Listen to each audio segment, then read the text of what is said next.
Chapter 20. The Bravest, Dumbest Move. Clancy figured that Dowdy pistol-whipped the dog upon the shoulder. He whined and limped. But then the deacon's pistol pointed straight at Boone, still hobbled with an awkward gait. Deacon Dowdy said, "Whose dog is this?" "He mine." "This scoundrel robbed some fish out of my basket. Stole the biggest one." The red-faced deacon cocked and aimed his gun. With careful aim he said, "I missed you twice, but bet your bones I won't be missing thrice." Clancy stepped between the man and Boone. Dowdy scoffed, "I think you'll change your tune. If you are man enough to step in front, then it will be your back that bears the brunt." Clancy replied, "I'd gladly take your leather, but you won't hurt my dog again, not never." As Clancy glared up at the sneering man, beyond the pistol in his steady hand, the deacon's eyes began to gleam with joy. He tugged his belt. "Your back or bottom, boy." And there, within the fraction of a moment, while staring in the face of his opponent, the country boy became completely new and said, "Your days of whipping me is through." The deacon scoffed, "Big man, but here's the fact. You'll wet yourself to hear the leather crack. The day I stop the whip for you and all is when you snatch that switch from off my wall." The girl who tried to hold her frightened cry let slip a squeak, drawing Dowdy's eye. The man composed himself and said, "My dear, I didn't think that I'd see you down here." He swallowed hard, choking down his pride, and said, "Why don't we brush it all aside?" They'd never seen his anger squelch so fast, without the satisfaction of the lash. The girl explained, "Our trespass wasn't meant for any burglary or ill intent, so there's no need for punishments or belts. It's all just harmless fun and nothing else."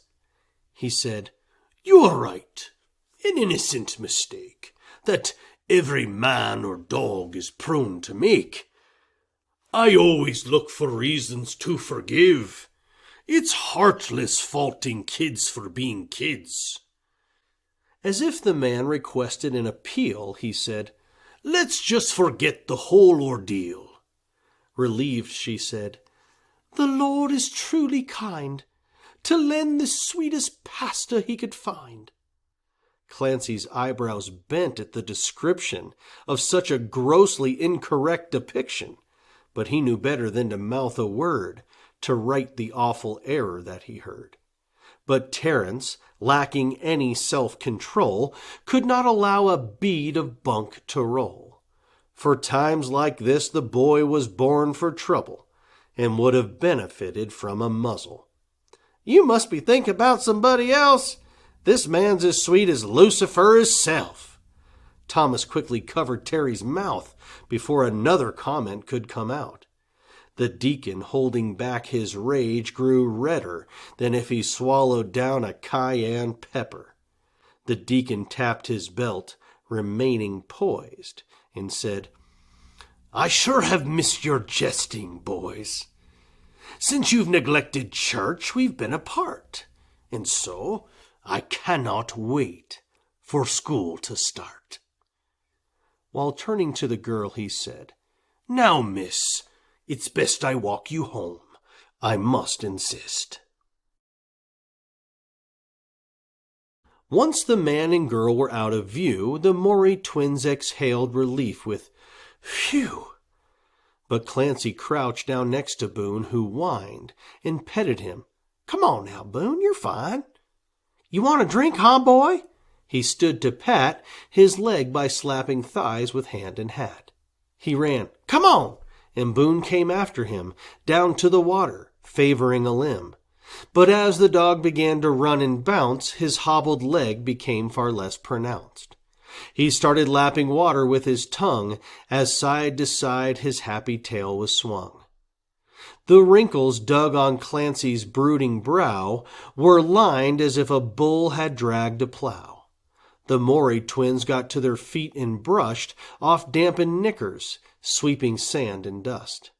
Thomas broke the silence. "Tell you what, he gonna break that whip off on your butt. Your days of whipping me is through? Dad gum!" He laughed. "Can't figure if you's brave or dumb." Clancy said, "A bit of both, I figure." Thomas said, "You bit 'em like a chigger. That probably was the bravest gol darn thing. The bravest, dumbest move I ever seen." Terence said, "Well, I done called him Satan. That's braver than refusing Dowdy's spanking. That's plenty braver far as I can reckon, 'cause I ain't had no girl as my protection." Thomas remarked, "Yeah, Clance, that sure was odd. Old Dowdy was more scared of her than God. He tucked his tail like how a coon would scare if he was in a room of rocking chairs. What you figure spooked him off so quick?" "Can't say for sure, but that was quite a trick. Y'all'll need her again, 'cause he was mad. When school done start, you're gonna get it bad." But Terence puffed his chest. "I guarantee. So mark my words, he won't be whipping me." His brother said, "You's talking awful big for someone that's as skinny as a twig. You shut your mouth if you still want your teeth. You know you's yellow-bellied underneath, and if you ain't, then what you gonna do?" Well, I got a plan or two." Thomas crossed his arms. "This ought be rich," while Terence organized his thought and pitch. But each idea he struck would fail to light, much like a matchstick on a windy night. Once Thomas waited for his brother's plan, he said, "You gonna take it out his hand?" And Thomas pantomimed a struggled grip, where one hand fought to stop a striking whip. Thomas stopped and said, I know. We'll doll you up like in a vaudeville show.